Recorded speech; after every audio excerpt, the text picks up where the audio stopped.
Hello दोस्तों, कैसे हो आप सब। उम्मीद करता हूं कि आप सभी स्वस्थ होंगे और अपनी तैयारी में अच्छे तरीके से जुटे होंगे। दोस्तों, परसेंटेज टॉपिक हमारा पूरा हो चुका है। आज हम एक नए टॉपिक की शुरुआत करेंगे। कौन से की? प्रॉफिट एंड लॉस, यानी कि लाभ और हानि। ठीक है।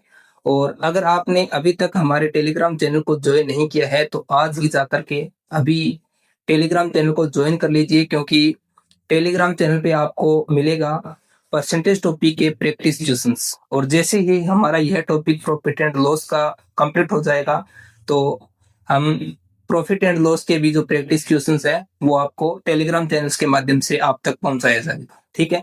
और आपने अभी तक चैनल को अगर सब्सक्राइब नहीं किया है तो प्लीज आपसे रिक्वेस्ट है कि चैनल को आप सब्सक्राइब कर लीजिए और अपने दोस्तों के साथ शेयर भी कर दीजिए। ठीक है।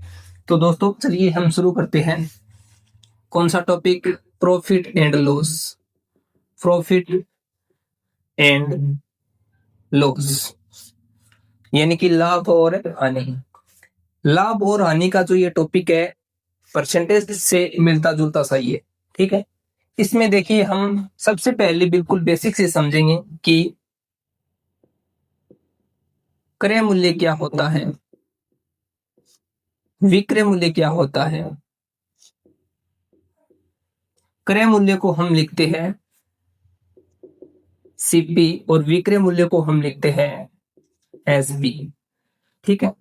क्रय मूल्य को हम शॉर्ट में लिखते हैं सीपी, यानी कि कॉस्ट प्राइस। विक्रय मूल्य को हम लिखते हैं क्या? एसपी, यानी कि सेलिंग प्राइस। ठीक है। इसके बाद में लाभ कब होगा हमें और हानि कब होगी। लाभ हमें कब होगा और हानि कब होगी? देखिए, लाभ हमें जब होता है जब हम किसी वस्तु को कम रुपए में खरीद के ज्यादा रुपए में अगर हम बेचते हैं तो हमें क्या होता है? लाभ होता है। हम किसी वस्तु को अगर मान लीजिए 1000 रुपए में खरीदते हैं और उसको हम 1200 रुपए में बेच देते हैं तो हमें 200 रुपए का लाभ प्राप्त होता है। ठीक है। तो लाभ क्या होगा? लाभ होगा कि हमें कम रुपए में खरीदना है, ज्यादा रुपए में बेचना है। तो ठीक है। ये देखिए, क्रय मूल्य क्या होता है? क्रय मूल्य होता है कॉस्ट प्राइस, यानी कि लागत मूल्य। लागत मूल्य। ठीक है। और विक्रय मूल्य होता है सेलिंग प्राइस, यानी कि विक्रय मूल्य। ठीक है। विक्रय मूल्य सेलिंग प्राइस। तो हमें क्या करना होगा? हमें लाभ प्राप्त करने के लिए सेलिंग प्राइस है, इसका मान क्या होगा? ज्यादा होगा। और सीपी यानी कि क्रय मूल्य का मान क्या होगा? कम होगा। यानी कि हमने ज्यादा रुपए में बेचा है, कम रुपए में खरीदा है। एसपी माइनस सीपी बराबर क्या होगा? लाभ होगा। एसपी माइनस सीपी बराबर क्या होगा? लाभ होगा। अब देखिए, हानि हमें कब होती है? जब हम किसी वस्तु को ज्यादा रुपए में खरीद करके और कम रुपए में उसे बेच देते हैं तो हमें क्या होती है? हानि होती है। ठीक है। ज्यादा रुपए में खरीद करके कम रुपए में हम बेच देते हैं तो हानि होती है। और देखिए, खरीदने को हम शॉर्ट में क्या लिखते हैं? खरीदने को हम लिखते हैं क्या? क्रय मूल्य खरीदना, विक्रय मूल्य बेचना। ठीक है। तो ज्यादा में खरीदेंगे, कम में बेचेंगे, यानी कि सीपी माइनस क्या होगा? एसपी। ठीक है। सीपी माइनस क्या होगा? एसपी। लाभ बराबर होता है एसपी माइनस सीपी और हानि बराबर क्या होता है? CP minus SP. उम्मीद करता हूं कि आपको यहां तक अच्छे से समझ में आ गया होगा कि लाभ हमें जब होता है जब किसी वस्तु को कम रुपए में खरीद के ज्यादा रुपए में बेच देते हैं तो लाभ होता है। और हानि हमें जब होती है जब किसी वस्तु को हम ज्यादा रुपए में खरीद करके कम रुपए में हम बेच देते हैं। ठीक है। क्रय मूल्य को हम लिखेंगे सीपी, विक्रय मूल्य को लिखेंगे एसपी और लाभ को लिखेंगे एसपी माइनस सीपी और हानि क्या होगा? सीपी माइनस होगा एसपी। ठीक है। अब देखिए, लाभ प्रतिशत और हानि प्रतिशत। लाभ प्रतिशत बराबर क्या होगा और हानि प्रतिशत बराबर क्या होगा? ठीक है। देखिए, हम समझते हैं लाभ प्रतिशत को। लाभ प्रतिशत को हम निकालेंगे। कैसे निकालेंगे? जितना हमें लाभ होगा, लाभ होगा जितना, और इसके बट्टा में हम क्या लिखेंगे? इसके बट्टा में हम लिखेंगे सीपी को, कॉस्ट प्राइस को। लाभ प्रतिशत हम जब ही निकालेंगे जब हमारे पास क्या होगा? सीपी होगा। और सीपी को हम आधार मान करके ये हम यहाँ पर क्या निकालेंगे? लाभ परसेंट को निकालेंगे। तो लाभ अपॉन सीपी मल्टीप्लाई करेंगे किससे? 100 से, तो हमें क्या मिलेगा? लाभ प्रतिशत मिलेगा। हानि प्रतिशत निकालेंगे तो हमें हानि कितनी की हुई है उस हानि को लिखेंगे और इसके बाद में क्या लिखेंगे? नीचे सीपी और मल्टीप्लाई करेंगे किससे? 100 से। ठीक है।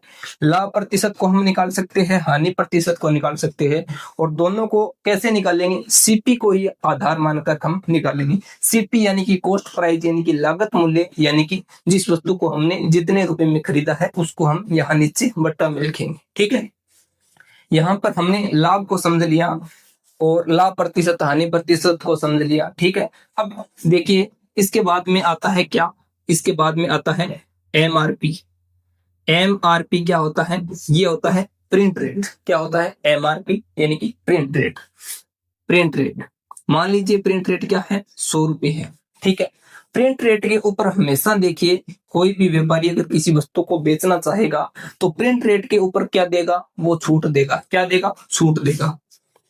प्रिंट रेट पर वो छूट देगा, चाहे कितना भी दो, पैसे में दो या परसेंटेज में दो, वो कहेगा कि ये इतने रुपए की वस्तु है, इस पर मैं इतने रुपए की छूट दे रहा हूं, या फिर मैं 20% की छूट दे रहा हूं, 5% की छूट दे रहा हूं। ठीक है, एमआरपी पर हमेशा छूट दी जाती है, न कि सेलिंग प्राइस या कॉस्ट प्राइस।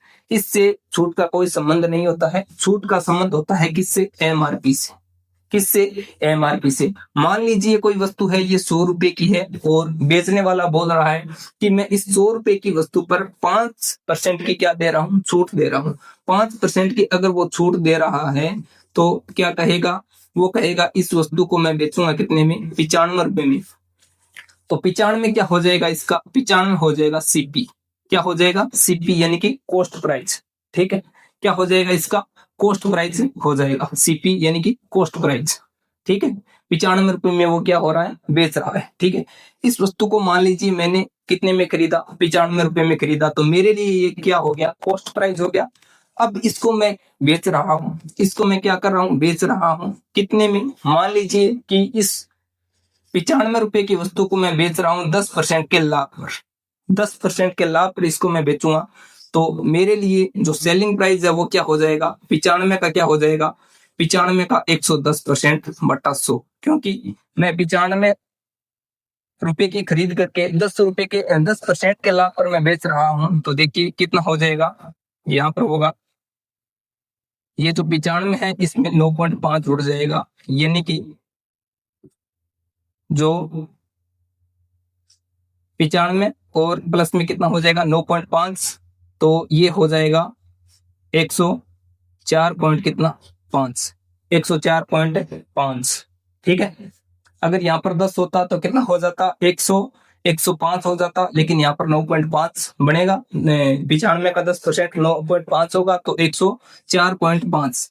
104.5 ये क्या हो गया, ये हो गया हमारा सेलिंग प्राइस। ठीक है, देखिए दोबारा से आपको बताता हूं कि कोई एमआरपी, किसी वस्तु की एमआरपी 100 रुपए है और उस पर वो क्या दे रहा है, 5% की छूट दे रहा है। 100 पर 5 रुपए की 5% की छूट दे रहा है, तो इसका जो हमारे लिए सीपी क्या हो जाएगा, 95 रुपए हो जाएगा।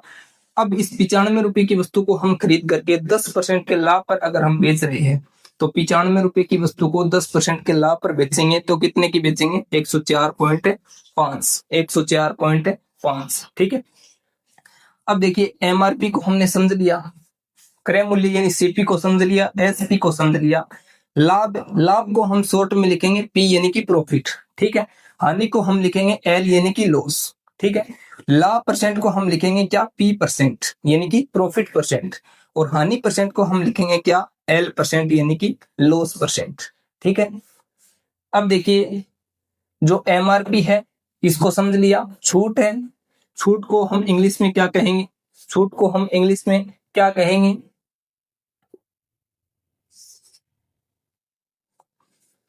या फिर इस छूट की जगह क्या आ जाएगा, छूट की जगह बट्टा भी नाम आ सकता है। क्या नाम आ सकता है, बट्टा भी नाम आ सकता है। क्या आ सकता है, बट्टा भी नाम आ सकता है। ठीक है, अब देखिए इससे संबंधित हम एक सवाल करते हैं। सवाल हमारे पास क्या है, मान लीजिए किसी वस्तु को हम 4000 रुपए में क्या कर रहे हैं, खरीद रहे हैं। किसी वस्तु को 4000 रुपए में अपन क्या कर रहे हैं, खरीद रहे हैं।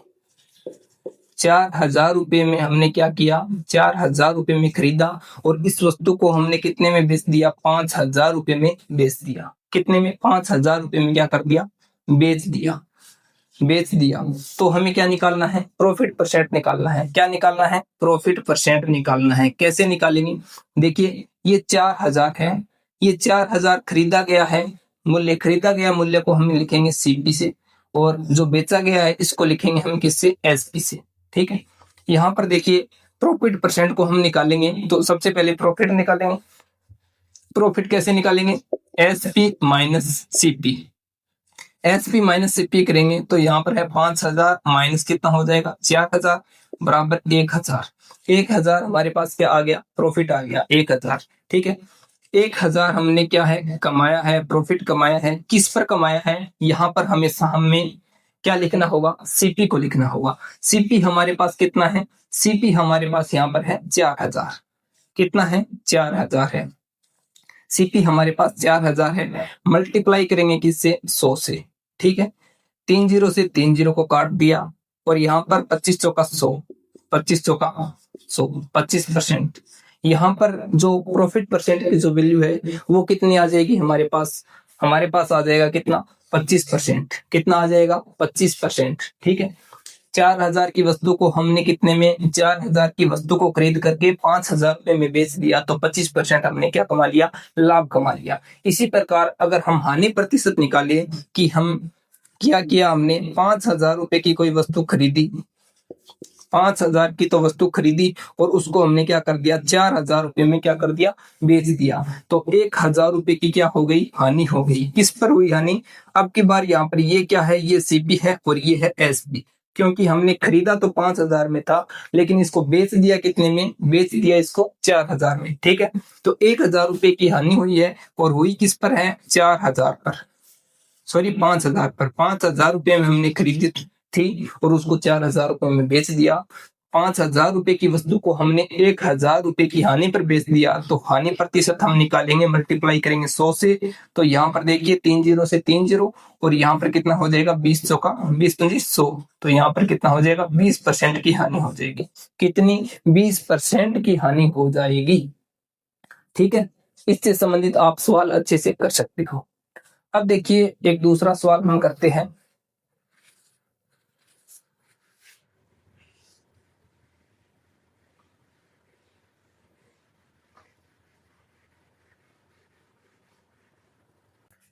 मान लीजिए किसी वस्तु को 460 रुपए में खरीदा। 460 रुपए में क्या किया? 460 रुपए में खरीदा। किसी वस्तु को 460 रुपए में खरीदा और उस वस्तु को 35% के लाभ पर बेच दिया। 35% के लाभ पर इसको क्या कर दिया? बेच दिया। तो हमें क्या निकालना है? हमें निकालना है इस वस्तु का क्या? विक्रय मूल्य। विक्रय मूल्य, इस वस्तु का विक्रय मूल्य हम कैसे निकालेंगे? देखिए 460 रुपए की कोई वस्तु थी और इस वस्तु को क्या किया? 35% के लाभ पर बेच दिया। तो देखिए 460 रुपए की वस्तु थी और इसको 35% के लाभ पर बेच दिया, तो हमें क्या बताना है? विक्रय मूल्य यानी कि एसपी बताना है। ठीक है, 35% के लाभ पर बेचा है तो हम डायरेक्ट 160 का क्या निकाल लेंगे? 135% निकाल लेंगे। ठीक है, 135% निकाल लेंगे, तो 135 बट्टा कितना हो जाएगा? 100। कितना? 100। एक जीरो से एक जीरो कट जाएगा, 5 के पाड़े से कटेगा, तो 5 दूनी 10 हो जाएगा। 5 दूनी 10, 7 मुझे 35। ठीक है, अब इस 2 से 46 को हम काटेंगे तो यहाँ पर आएगा 23। अब 23 मल्टीप्लाई क्या हो जाएगा? 27। 23 मल्टीप्लाई 27 करेंगे तो हमारे पास क्या आ जाएगा? एसपी आ जाएगा। तो एसपी बराबर 23 इंटू 27, 27 दूनी 54, 27 या 81, एक कैरी 8, 27 दूनी 54, 54 और 8, 54 और 8 हो जाएगा कितना? 62। कितना? 62। तो यहाँ पर देखिए एसबी का जो मान है वो हमारे पास कितना आ गया? 721। यानी कि इस वस्तु को हम जब 35% के लाभ पर बेचेंगे तो कितने में बेचेंगे? 721 रुपए में बेचेंगे। कितने में? 721 रुपए में बेचेंगे। ठीक है, इसी प्रकार एक सवाल और देखिए कि कोई वस्तु है, उसका एमआरपी कितना है? एमआरपी मान लीजिए 5000 रुपए है। ठीक है, ये क्या है? एमआरपी है। ठीक है, ये एमआरपी है 5000 रुपए और इस पर छूट दी जाती है मान लीजिए 10%। 10% की अगर इस एमआरपी पर छूट दी जाती है ठीक है, छूट दी जाती है। तो ये 5,000 है, 5,000 MRP है और इस पर 10% की छूट दी जाती है। तो देखिए MRP का कितना हो जाएगा, 90% हो जाएगा, 10% की छूट दी जाती है तो 10 से 10, 10 से 10 कट जाएगा और यहाँ पर देखिए कितना आ जाएगा, 4500 आ जाएगा। कितना, 4500। ये क्या हो गया, ये हो गया इसका, ये हो गया इसका, मान लीजिए ये हो गया CSB। क्या हो गया, MRP कितना है, 5,000 रुपए है और 4500 क्या हो गया इसका सेलिंग प्राइस। ये 4500 रुपए में इसको बेच रहा है, ठीक है, बेच रहा है। और मान लीजिए इस वस्तु का क्या है, कॉस्ट प्राइस कितना है, कॉस्ट प्राइस, ये एक कोई व्यापारी है जिसने इस वस्तु को बनाया है और इसका कॉस्ट प्राइस मान लीजिए कितना है, मान लीजिए 4,000 रुपये है, 4,000 रुपये है। कोई व्यापारी ने इस वस्तु को बनाया और उस पर इसका कॉस्ट कितना आया, 4,000 रुपये आया, लेकिन इस वस्तु पर उसने अंकित कर दिया कितना, अंकित मूल्य कर दिया 5,000 रुपये। कितना कर दिया, 5,000 रुपये कर दिया, ठीक है। और बोला उसने क्या कि मैं इस पर 10% की क्या दे रहा हूं, छूट दे रहा हूं। इस पर मैं 10% की छूट दे रहा हूं, यानी कि 5,000 रुपये अंकित करके वो इस वस्तु को 4500 रुपये में बेच रहा है। तो इस वस्तु पर बताइए उस व्यापारी को कितना लाभ हानि, लाभ या हानि प्रतिशत हुआ, या लाभ या हानि प्रतिशत आप ज्ञात करो, ठीक है। देखिए CP होता है कि किसी वस्तु पर बनाने के लिए, किसी वस्तु को बनाने के लिए व्यय कितना हुआ है। यहाँ पर व्यय हुआ है इसका 4,000, लेकिन इसने अंकित कर दिया 5,000 और 5,000 की वस्तु पर उसने 10% की क्या दे दी, छूट दे दी, ठीक है। छूट देने के बाद में उसने बेचा कितने में, 4500 रुपये में बेचा। अब देखिए इसमें लाभ और हानि प्रतिशत हमें निकालना है। देखिए यहाँ पर क्या है, CP है, हमें हमेशा के लिए लाभ और हानि प्रतिशत निकालने के लिए CP को हमेशा यूज में लेना होगा। CP कितना है, 4,000 रुपये है, ठीक है। 4,000 रुपये इसका क्या है, लागत मूल्य है और 4,000 रुपये की वस्तु को उसने बेचा कितने में है, बेचा है इसको 4500 रुपये में। 4500 माइनस हम 4,000 करेंगे तो कितना आएगा, 500 आएगा। 500 रुपये का इसने क्या कमाया है, लाभ कमाया है। तो 4,000 रुपये की वस्तु पर इसने 500 रुपये का लाभ कमाया है। परसेंटेज निकालेंगे, मल्टीप्लाई 100 से करेंगे, 20 से 20 यहाँ से कट जाएगा, ठीक है। 20 से 20 यहाँ पर कट जाएगा, यहाँ पर है 40, 10 से 10 कट जाएगा। यहाँ पर देखिए, यहाँ पर 4 है, यहाँ पर 2 आ जाएगा और यहाँ पर 5 आ जाएगा, 2 से काटेंगे तो, ठीक है। यहाँ पर देखिए 5 × 5 करेंगे कितना होगा, 25 होगा। 25/2 यानी कि 12.5, 12.5%। इसका उत्तर कितना आएगा, 12.5% का इसने क्या कमाया है, लाभ कमाया है। कितना, 12.5% का, ठीक है। 12.5% का इसने लाभ कमाया है। वस्तु का इसका जो CP था वो था 4,000 रुपये और उस वस्तु पर इसने अंकित कर दिया, MRP कर दिया 5,000 रुपये, ठीक है। 5,000 यानी कि 4,000 से बढ़ा करके 5,000 इसने अंकित कर दिया, 1,000 रुपये बढ़ा दिया, ठीक है। इसके बाद में अंकित मूल्य पर इस व्यापारी ने जो छूट दी वो दी कितनी, 10%। 10% देने के बाद में इस वस्तु को इसने बेचा कितने में, 4500 रुपये में इसको बेच दिया, यानी कि 4,000 रुपये इसकी लागत थी। इसके बाद में इसको 4500 रुपये में बेच दिया, यानी कि 500 रुपये इसने कमा लिए। 500 रुपये इसने कमा लिए। कमाए किस पर, 4,000 रुपये की लागत पर इसने 500 रुपये कमाए हैं। तो परसेंटेज में इसका जो लाभ है वो होगा 12.5%, ठीक है। तो इस क्लास में बस इतना ही। चलिए मिलते हैं अगली क्लास में, तब तक के लिए धन्यवाद।